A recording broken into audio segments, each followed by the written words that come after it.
那么出马仙儿本着我开始了啊！上个月我老婆的姑姑结识了一位出马的东北师傅，给我看事儿的时候啊，说我老婆身体里有4位仙儿，这辈子必须要出来看事儿，不然一直会心理焦虑，而且还会把这种焦虑呢传递给我们的女儿（括弧我女儿今年才3岁）。这位师傅看事儿的时候呢，摸着食指和无名指啊，掐着指啊，打了几个哈欠啊，他们打那个我跟你们学出马一直抽烟是这样的，是这种大深哈欠，有的时候还打嗝，特恶心，那嗝他妈感觉从大肠头里边出来一股气，开始点烟，这是正常人抽烟。出马仙儿上身的时候抽烟是这样，那个烟呀就好像他要呼吸靠那个烟一样，那个烟是不拿下来的，这就是出马仙上身的状态啊。郭大冰柜谢谢你啊，祝你发大财。所以这个每句普通话说完就要叽里咕噜的说一句话，叽里咕噜的就所谓的叫外星语啊，就是出马仙儿们讲的语，萨满语，一种古老的语言啊，不是外星的，是古老的语言，语气和态度和平时完全不一样。后来他说是自己的仙儿上身了啊，这就是仙家上身了啊，这种人呢叫香头啊，这种人叫香头，北京话叫香头，东北话叫顶仙儿啊，就东北话叫顶仙儿，北京话叫顶香。我很怀疑仙和香是一个词，这就看老王长知识啊，长用不着的冷知识。仙为什么叫仙呢？神仙的仙，一个人一个山，为什么是仙啊？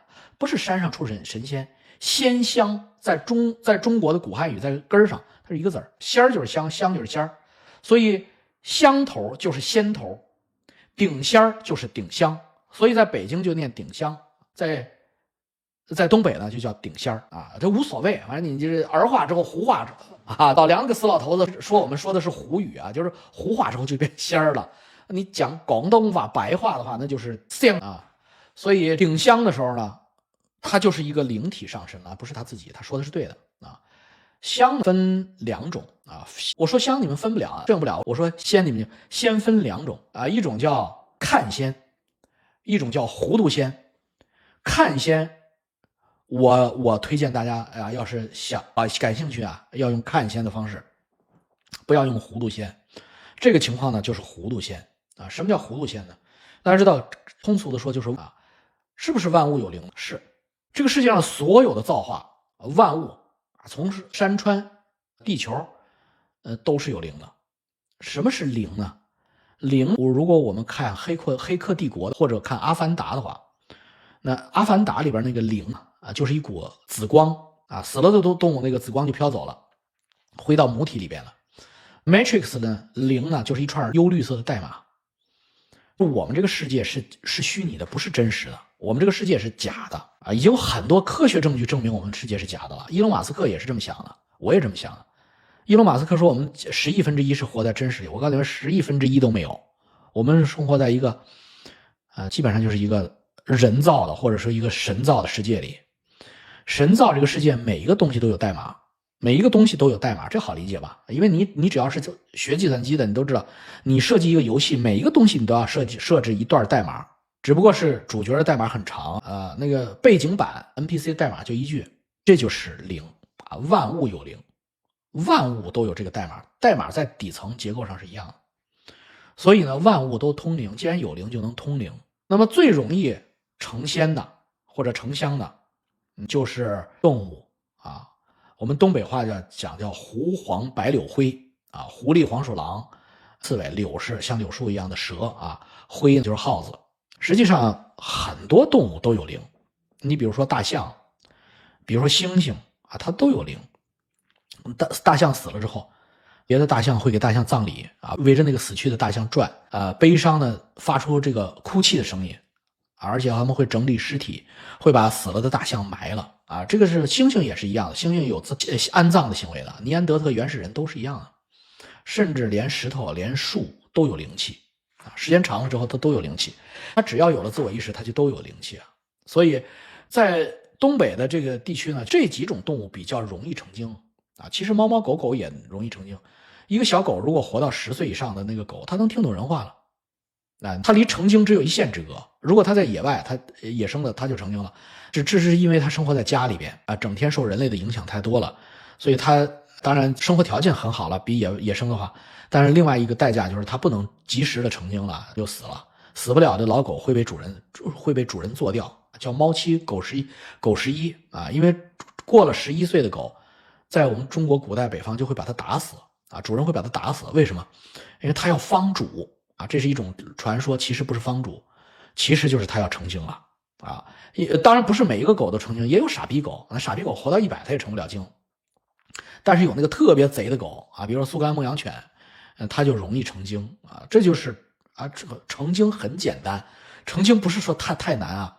但是动物修行，因为动物比人要低一个层次。如果这个阎浮提，婆娑世界是像个大楼一样的话，那么动物这一层啊，大概在地下室上面啊，更虾米啊、小鱼儿这些地下室，那么动物就在地下室的这上面啊，大概是我们算是2楼啊。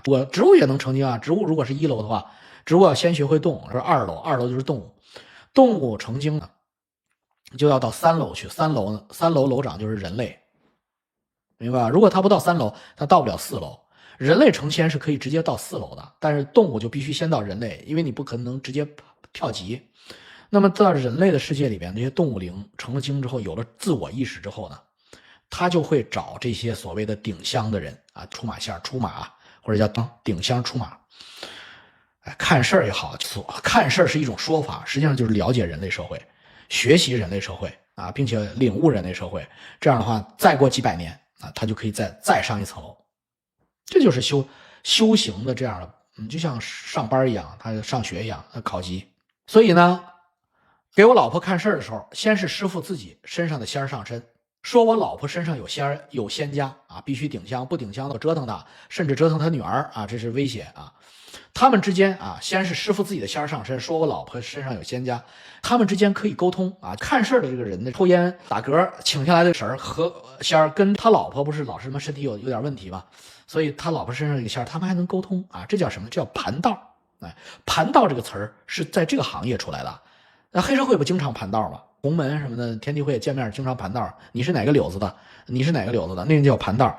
盘道这个词儿是从动物精附体上人这个事儿来的，因为有不同的动物精啊，同时出现在人身上之后啊，他们要先盘道的，他们之间也不知道彼此是谁，所以他们要借助人的身体和嘴互相打探啊。所以好了，我跟你们讲了香仙，跟你们讲现在讲盘道啊，他们之间可以沟通，就让我老婆身上的仙家上她的身，当面沟通啊，这当面盘道。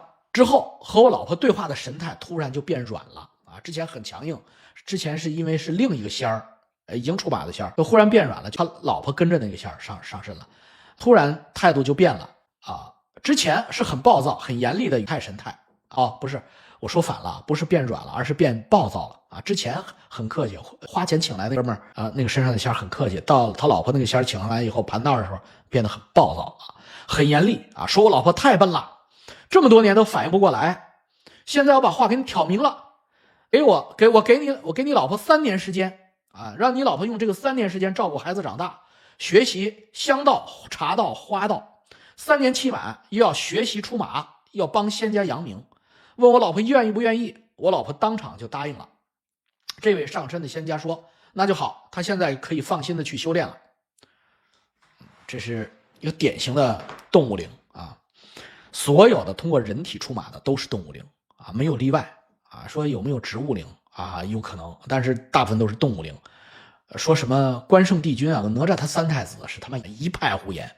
关圣帝君和哪吒3太子早就位列仙班了，人家上你老婆身上来给你看病，我去，你咋那么特殊呢？我操，那关圣帝君连曹操都收买不了，上一个普通人身上看病，哈哈哈哈，你也信？所以这个可以侮辱你的银两，但是不能侮辱你的智商啊。所以都是动物灵打这些旗号啊，有几个特别强的特点。第一，报复心极强啊，比我们普通人的报复心要强得多啊。动物灵啊，就是那种小狗子、小猫子那些灵魂转世投胎第一世做人啊，甭看它很聪明啊，报复心极强，报复心极强啊，睚眦必报，这是动物灵第一个特点。第二个特点，虚荣心极强，特别喜欢托大。人类其实也有这个特点啊，大家知道吧？人类是吹牛逼嘛啊，你们家干什么的呀？我们家是说木匠没面子，我们工程师啊，那个高级工程师是什么意思？其实是木匠啊，赵本山那叫托大啊，动物灵特别。你哪来的？观世音菩萨啊，您哪来的？哈，我是不好意思，我是关圣帝君啊，咱俩是一家，我也姓关啊，您是观音，我是关圣。吹牛逼谁不会呀？操，这就是一样的。你哥看不见的动物在吹牛逼，你就信啊？这就是这种情况啊。所以呢，这种情况威胁他的宿主啊？为什么呢？这个东西它是灵魂和肉体之间是可以转换的啊。如果你相信万物有灵，如果你知道万物有灵，你就马上知道人死了之后是有灵魂的。很少的死法可以让灵魂消灭，有没有？有，因为灵魂本身是电磁场。比如说用雷劈死你，你就没有灵魂了，那就真的是魂飞魄散。如果是天雷击中，那个人就没有转世，什么都没有了，轮回都没有了。delete 高压电电死也是啊，你看那统估10万伏高压电，哈，浑身过电变成一个炭黑了，没有灵魂了啊。除此之外，基本上都有灵魂啊。你要说原子弹爆炸没有灵魂了，为什么？因为手榴弹爆炸还是有灵魂的。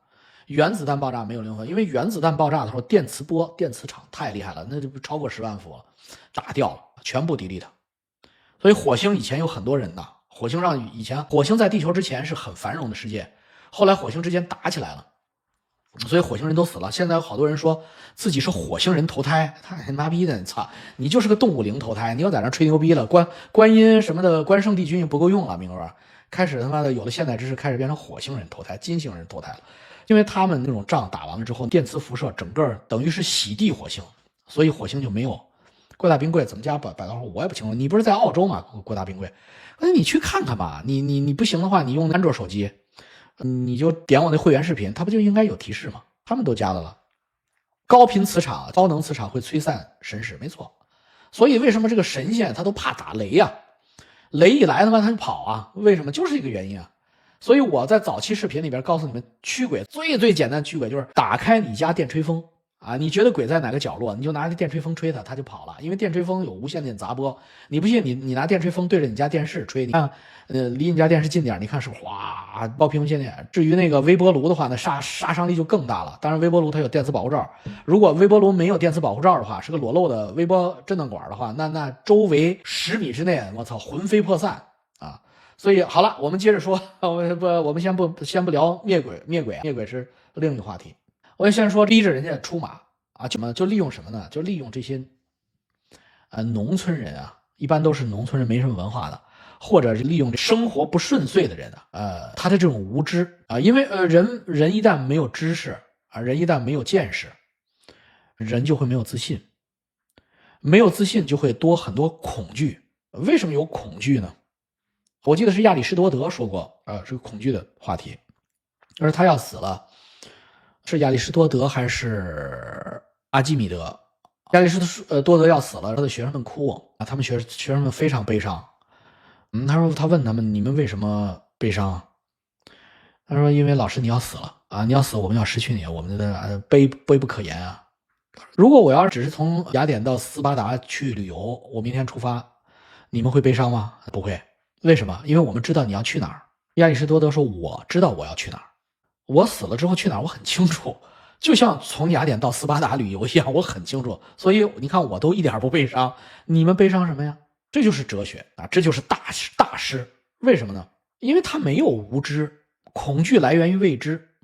你如果没有未知，你的知识体系是自成体系，是圆融的，你就没有恐惧，没有恐惧就没有挂碍。圆形啊，你是一个圆形啊，不是六边形，六边形还是有挂碍的，有6个角。你如果真的成了圆融了，你没有挂碍，没有挂碍就没有恐惧。心经说的就是这个道理。你相信你死之后去的这个地方就是你要去的地方，因为你能感觉到，你要相信自己的感觉。所以我经常给大家讲，人一定要内圣外王，人一定要修行成内圣外王，会神鬼不敬的同时，神鬼尊敬。内圣外王非常重要。什么叫内圣外王？内圣外王，你的世界观极其稳定。你把你想不明白的事儿，你害怕的事儿，一个一个的解开，一个一个的放在自己的眼前啊，甚至直接放在你的朋友面前，跟你最好的朋友直面他。你说我现在做的事儿，我害怕，我这样人行不行啊？当你跟别人分享的时候啊，就没有那么重要了。你把它埋在心底啊，不敢拿出来的时候，那心里就有一个黑洞。你把所有的东西都放在阳光下，你就没有这个黑洞。所以这些出马仙利用人的这种特点或者弱点，他吓唬你啊。比如说你传到你女儿身上，能不能传？当然能传了。为什么？因为你是个傻逼，你女儿像在你身边长大，受你影响，一定也是个傻逼。所以那摇着大鸡巴吓唬小姑娘，那你是小姑娘，你怕了，下一个小姑娘长大了，她也怕吗？什么时候不怕了？哈哈，变成老娘们了，她就不怕了嘛，对不对？哈哈呀，摇着大鸡巴吓唬老娘们，老娘们快别跑，操，这落荒而逃，夹屌而亡，这就是一个道理啊。那些暴露狂都是吓唬初中生、初中女孩，暴露狂哇，小女孩嘛啊，像麻雀一样飞跑，她好满足。如果她在一群60、70岁的老太太面前干这个，干完这个她就走不了了。她在最底下，一群老太太在上面，我操，可来了浇地的雨啦，我操，渴了3年的大象看见水，几头大象渴了3年之后，那水潭的下场就是他的下场。所以这个就是上身的仙家为什么能控制这些出马顶香的人啊？因为你们心里面有恐惧嘛，有太多的无知和未知了啊，太多的挂碍了。所以呢，你就要被其控制啊。你说顶香是好事还是不好事？那就看怎么说了。好事是会给你们家带来经济收入啊，因为你看现在这经济形势啊，估计你们的收入也不太高啊。顶香会看事看都挺准的啊，他们看事看可准了，尤其是近期的事儿看得可准了啊。因为他们不像老王，老王还得借助工具，什么紫微斗数、铁板啊，什么六爻八卦，我还得借助工具，他们不用啊。因为他们是底层代码直接克隆上来的，所以他们根据感觉就行了。所以他会小事看得很准啊，大事当然一塌糊涂啊，因为他也是个傻逼呀。你想他是个黄鼠狼或者狐狸，你觉得他懂资本市场和中美贸易战吗？他懂美元和人民币的汇率关系吗？他当然不懂了，他不差得远。他刚刚修成个人的灵魂，刚刚能附到你老婆身上，所以他差得远啊。所以他呢，大事儿你就甭问他了。你比如说，我是投资黄金还是投资美股？我是买 ETF 还特斯拉？你千万别问他，他会疯的。但是你问他我钥匙丢哪儿了？我找不着钥匙了。或者说我妈最近身体不好，能不能好啊？吃什么药啊？他一看就能看准，因为这个事儿他懂啊。所以这就是出马仙逼你出马的原因啊。我老婆的情况是对星座、紫微盘和八字一直有研究啊。他老婆被出马的那个载体啊，共用灵魂的，他要跟那个动物要跟你共用灵魂，共用灵魂会给你带来很多问题啊，你的寿命啊，你的精神状态都会变得不稳定啊。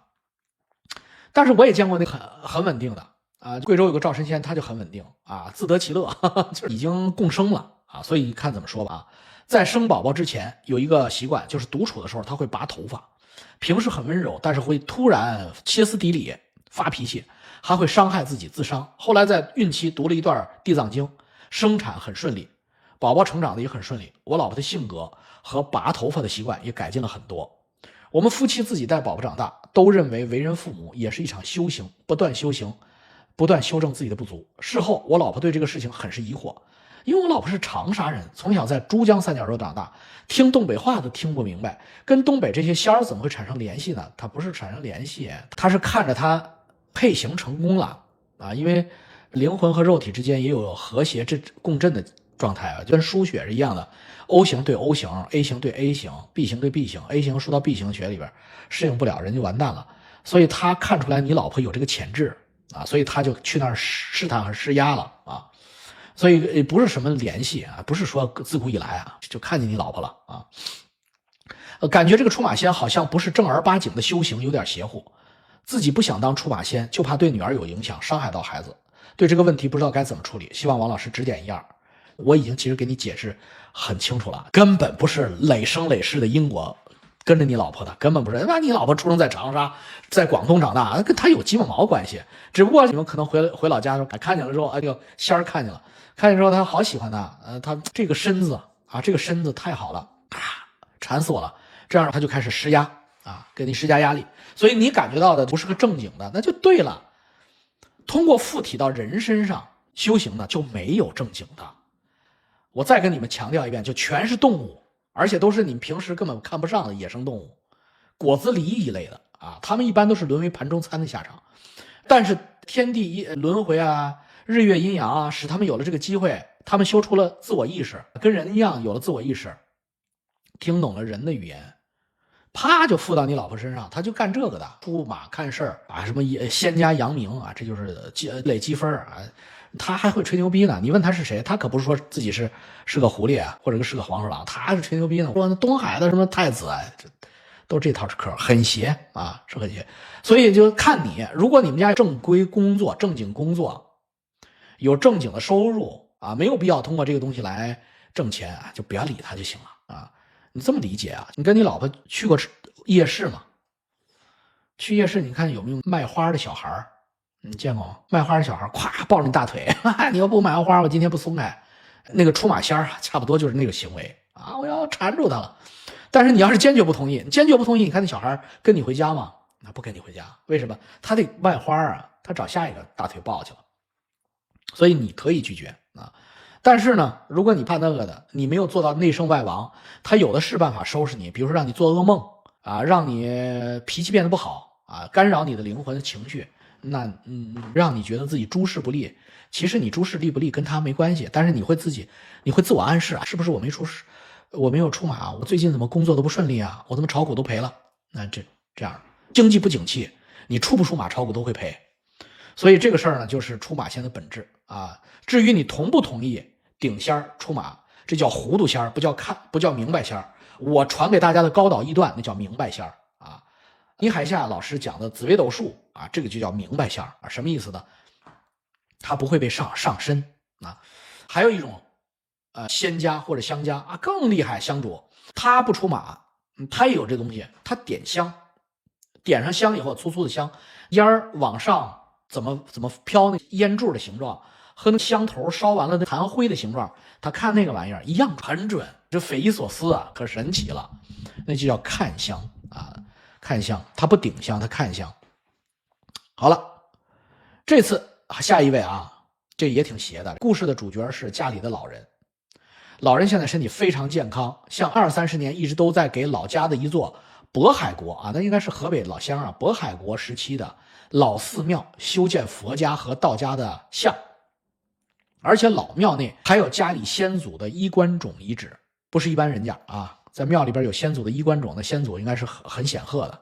前年寺庙负责人想换一座新的佛像，就把老人修的其中一个在正殿的佛像扔到了隔壁的湖里边。佛像是中空密封的，所以就一直飘在水上，没有沉底。你这是傻逼干的事儿，这是中空密封的什么意思？那个叫装藏。所有的佛像无论大小啊，这么小的，或者你们家摆在香龛里的，或者寺庙那个大的，全都要高僧装藏开光。不装藏不开光，这个佛像是一个造像，只是个雕塑，跟你买个断臂维纳斯放家里的石膏像是一模一样的，没有任何用。但是装藏开光了。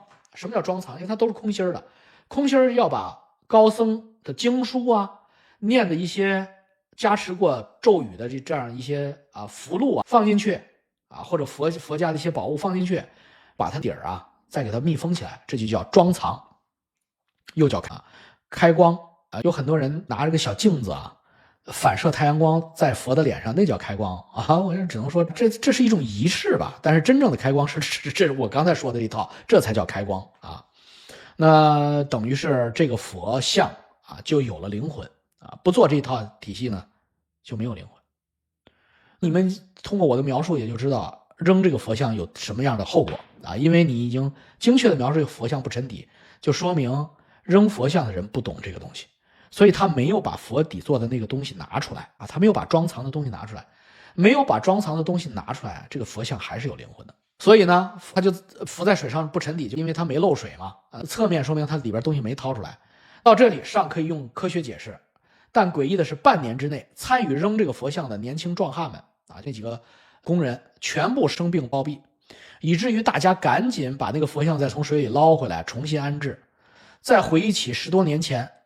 老人曾经倒车掉下10几米高的陡坡，但是毫发无损，甚至连汽车本身都没有什么严重的碰撞。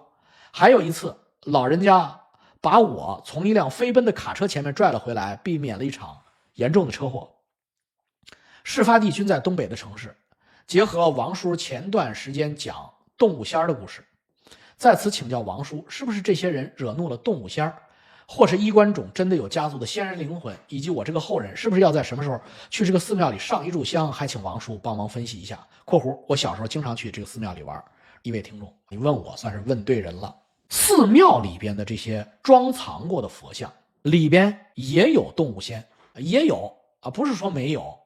有些动物仙附在人身上，在修行，当他毕业了以后，他就会转移到寺庙里边的佛像上去。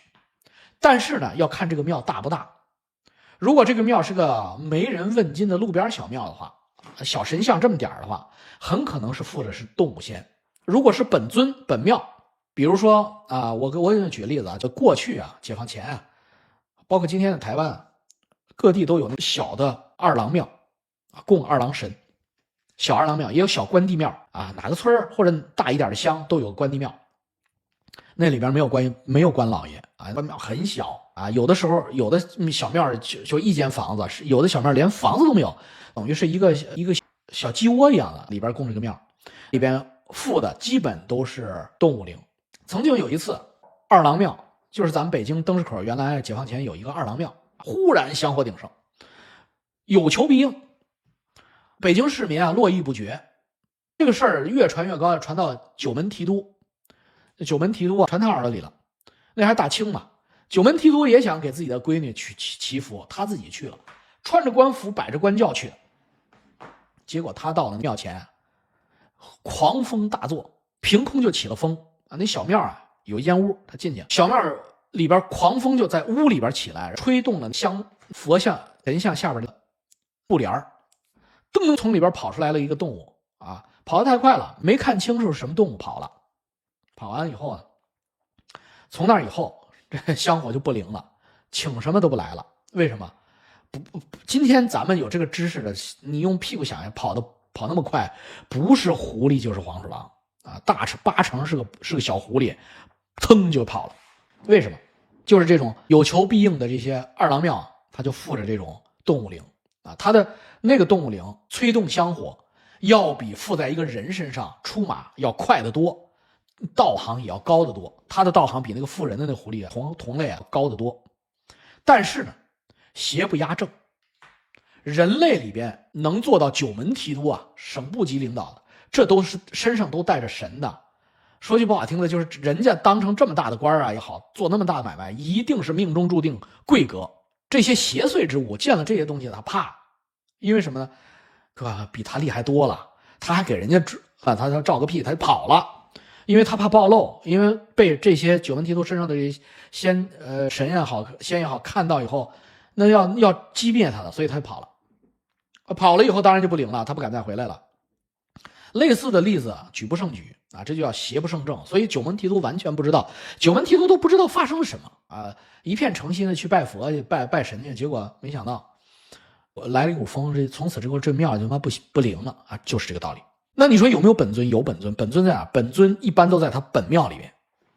你比如说关圣帝君的本庙，南是观世音菩萨的本家道场，地藏王菩萨的本家道场，如来佛弥勒佛的本家道场啊，那个里边是厉害的，那个级别你不要说九门提督了，皇帝老子去了都镇不住的啊，因为他们那个级别非常之高，成神了。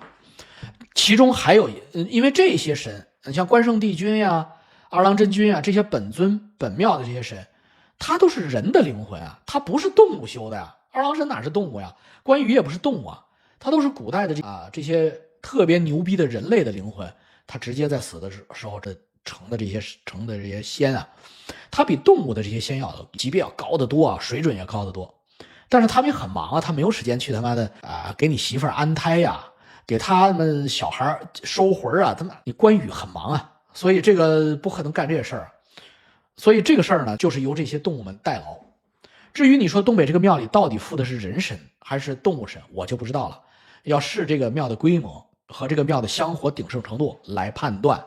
尤其是包括历史也很重要啊，尤其是你说的这种，还有什么衣冠冢啊，还有渤海国的老庙啊，那里边附的即使是动物或者植物的话，也不可小视了啊，它基本上已经达到人灵的这个高度了。所以，那你要是去拜，当然是可以了，当然好，因为它跟你都是一种互惠互利的关系，共生的关系，你去拜香火啊，也很有用的。尊敬的神算子，易经大神，吉州在上，本人某某某，1952年某月某日生人，聆听神算大人讲经授业，甚是膜拜，这有点过了啊。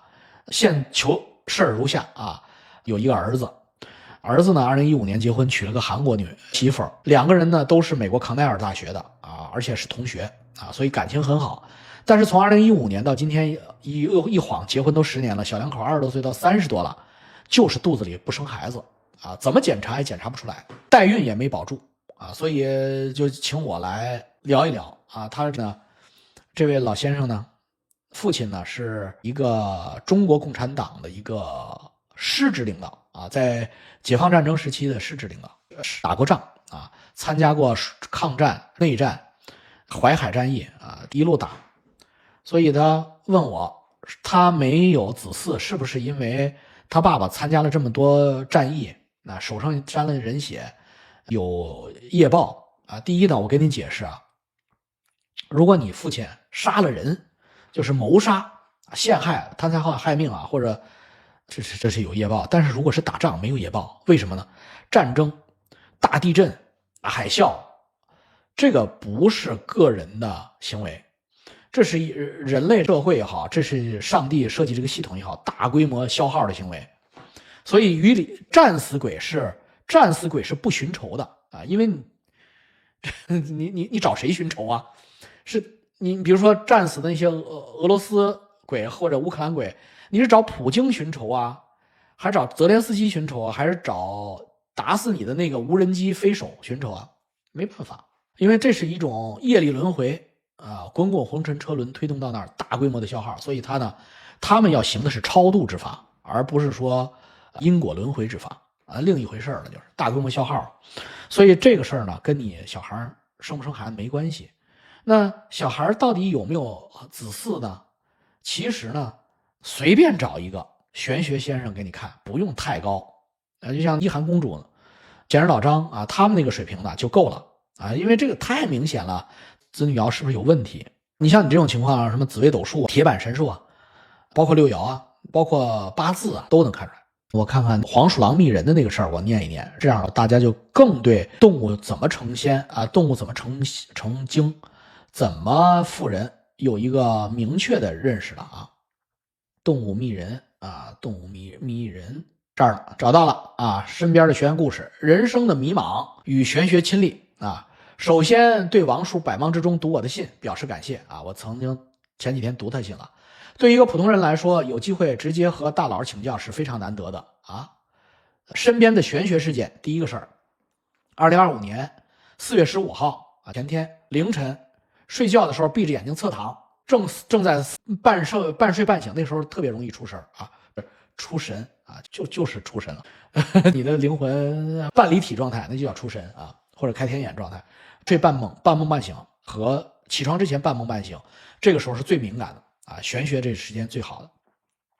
正思索给王叔的信从何写起，写什么的时候，见着鬼了，不知为何突然睁了一下眼，余光发现天花板有个光球。我的节目不好的地方就是大家很容易见鬼，现在鬼压床什么的，以前被压了以为难受，姿势不对就睡过去了，现在知道是鬼压床了之后就很敏感了。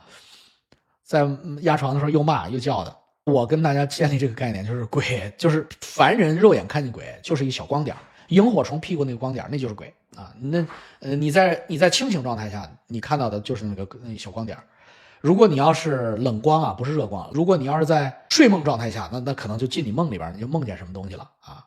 余光发现天花板有个小光球啊，头正上方，正视就消失了，确定不是窗帘漏光。括弧因为形状不对，方向也不对，一下我就清醒了，慢慢缩进被窝，不知道代表着什么，但坚定了我要写信。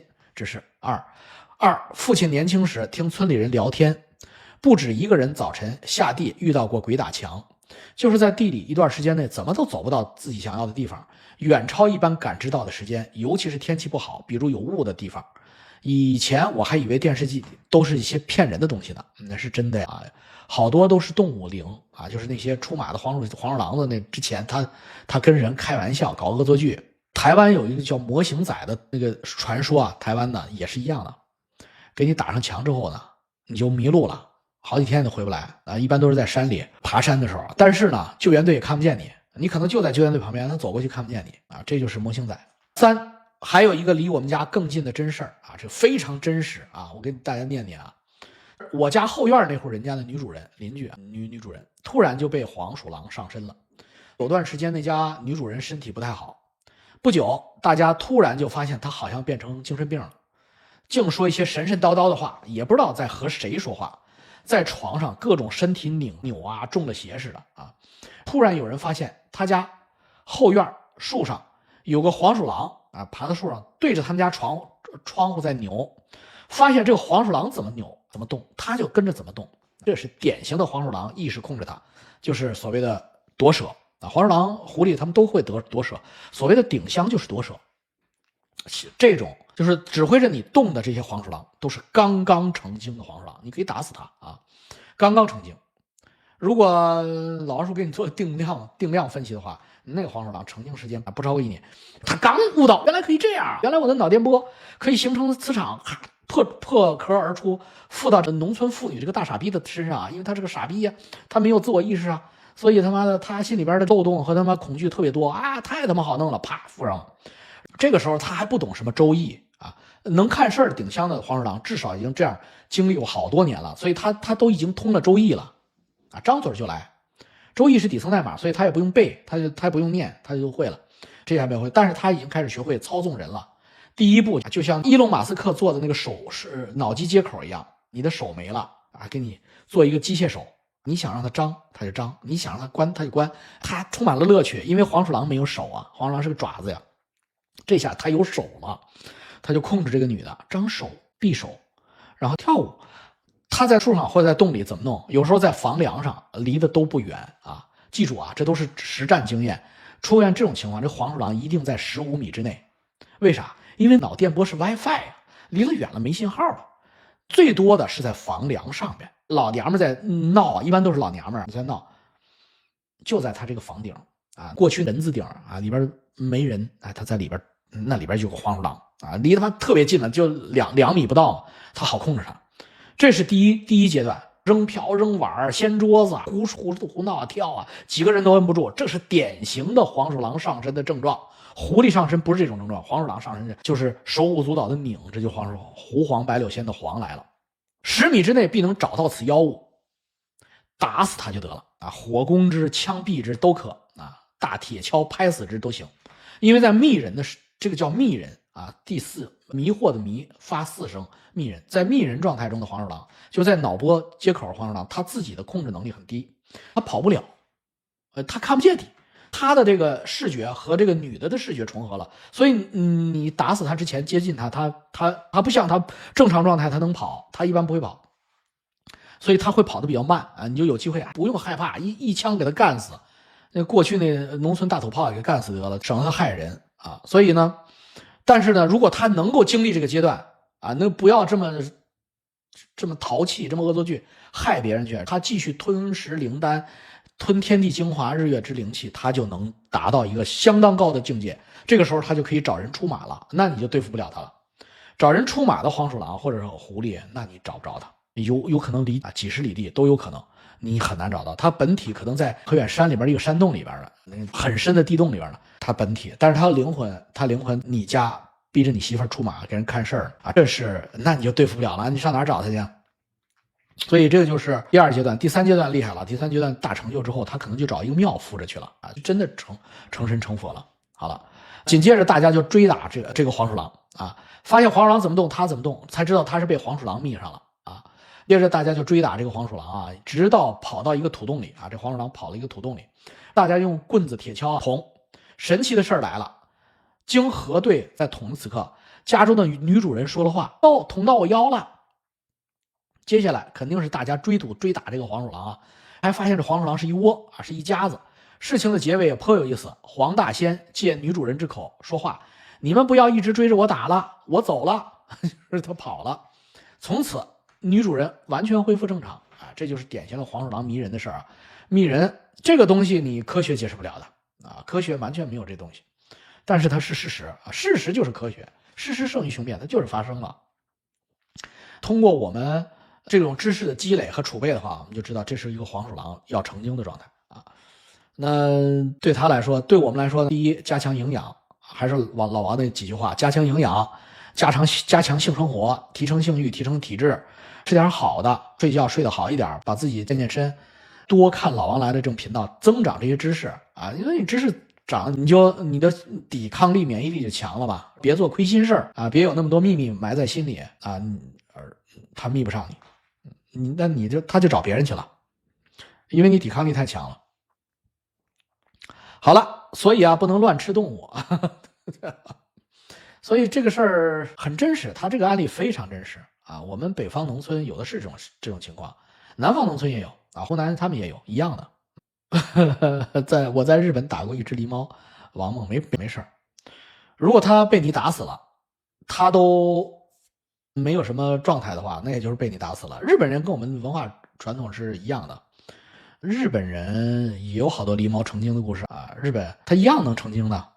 所以那你打死他了，那不好意思了，你就是误伤群众了。我当你是个野猫，想吓唬你一下，谁知道你正在出神啊，他可能正在出神呢，你就把他打死了。有人见过出神有人见过动物修炼。你说动物怎么修炼啊？就是动物他们不，有的动物这也跟人一样，有的人他妈坏逼，有的很老实的人嘛，真正能修成的还是都是挺老实的。他们怎么修呢？他们就晚上啊，满月的时候，天晴的时候，他们就跑到一个树上也好，跑到一个土岗子上也好，他对着月亮吐纳。开始吐纳的是气，后来就吐纳的就是丹了。这就是动物修行啊，吐纳。动物为什么会修行啊？说老王为什么动物会修行？我们人类不都得报班吗？啊，那你想多了，你被他骗钱了。动物都能会修行，狐狸、黄鼠狼都会拜月，你人能不会修行吗？你想想是不是这理儿？我就问你这么个事儿，动物会吗？小狗生下来，它见过别的狗操吗？它没有，但是它长大了发情了，你给它牵个小母狗，它为什么就会操呢？回答我，你给它看过狗操的 A 片吗？有吗？没有。它为什么会操？本能。修行是所有动物的本能，当然包括人了。狐狸、黄鼠狼这些动物之所以蛇它容易成仙，你发现它有个共同特点，它都有洞，它会打洞。会打洞的动物容易成仙。小猫小狗为什么成不了仙？第一，它在你们家住着，它成个屁仙。它一有不太正常的举动，你就给它打断了。它一有自我意识的举动，你给它打断了。如果猫猫狗狗在你们家住着不住着，它自己外边打洞，它也能成仙。它的状态跟狐狸是一样的，一定要能打洞。为什么说打洞是成仙的一个很重要物质基础呢？因为洞里边没有猎食动物，也没有人打搅它，而且更关键的一点，这个动物的洞有的时候不经意就会打到一个天地灵界的结界点上，它是个能量很强的点，这个就叫所谓的寻龙穴啊，就是过去风水先生、阴阳先生给你们家找死人埋的那个点，那些地穴，那里边的能量，天地日月的能量很强。有的时候动物啊，它不经意，它不故意的，它不会看风水，它就会把洞打到那个点上去。它打到那个点上去啊，本能就马上催生，就像它看到一个母狗，公狗看到母狗了一样，它发情了，很快它就发现在那个里边趴着好舒服，它就会趴着一动不动，因为那个地方有天地能量，它那个洞里边，它就在那儿趴着一动不动，它就在吸能。时间长了之后，它就会跑去拜月。什么叫拜月？它不是拜月，它实际上是在吸那个月亮的月光，感受那个叫什么波啊？小悟空看那个波之后就能变成大猩猩，那是有一种特殊的波长的。满月的时候，它吸收那个波的能量，紧接着回去，它趴着的状态，地穴的点好的什么程度？我跟你讲啊，要是成仙的话，它可以不吃不喝。说不吃不喝不会饿死吗？不会饿死。他就趴在那个地穴点上，不吃不喝，通过天地能量给他充能，他能坚持很长时间。这样的动物就可以成仙了，就可以成精了。如果他不小心打错了位置，他每天劳碌奔波出来找食物，那他就成不了仙，那也就过完了潦草的一生。很不幸，他打到这种地方了，他就容易成精。所以为什么中国是个好地方？中国的精怪多呀，尤其是东北。为什么中国是个好的地方？山川秀美，是天地灵气。这话不是吹的，这话是真的啊！天地灵气很足的地方，所以它容易成精。我们北美就差很多，这地方很少有动物精怪，很少。有那时候萨满教在的时候有一点，白人一来了，全给他梳理了一遍，没了啊。好了，兔子也打洞，兔子有精啊，但是兔子他妈的战损率太高了，因为兔子几乎是一切的食物，所以兔子成精很少，但是有兔子精。日本跟中国是同源的地方，日本也山川秀美，天地灵气的。你看山的山形就能看出来，它那个秀气里边就能看出来的。你像你有了成就之后，这个山里边有没有东西，或者能不能长出东西，孕育出来的东西，你看它山的气势就能看出来。我们北美的山啊，孔武有力有余，而精美秀气不足啊，它太新，换句话说，它还没有沾染这个人界的灵气啊。如果人类在这个地方再生长繁衍1000年，北美也一样了，现在还不行。日本有日本人，因为他科学比我们中国昌明早50年100年，日本对这方面的研究远远超过我们。日本有一个哥们儿在明治之后昭和之前写了一本书，这个哥们儿会通灵，这个哥们儿还姓王，叫王他妈什么来着？日本各地的这个鬼的家谱，因为他会通灵嘛，这个人很厉害的，比高岛吞象不差的那种厉害啊。这个逼就没事晚上就通灵出去找他日本各个山里边这个狐狸啊、鬼啊、什么黄鼠狼子呀、狸猫啊，给人家做采访。你家祖上几代成精了？哦，那你们现在你们家庙在哪个小庙啊？你们对外宣称自己是什么来历啊？你们托大是托到，因为日本人肯定不会说，日本的鬼肯定不说自己是关公嘛，就是你托到哪个王侯将相身上了啊？做了个名录，出版了，现在有公开出版。现在你还能看，在日本的朋友们，你们都能在图书馆借到这本书，老有意思了。叫王啥来的？不是袁氏物语，袁氏物语我能忘了吗？王志不是王志4个字王啥来？王啥我给忘了，因为我杂知识太多了。不是北条连史、北条氏康，是王。你是因为日本姓王的很少吗？日本就没有姓王的吗？日本是在高野山，它不一定是一个山，很多。王阳明悟道一定是王阳明找到这种地方了，他本身就很牛逼，他又找到了这种地方啊，那就厉害了。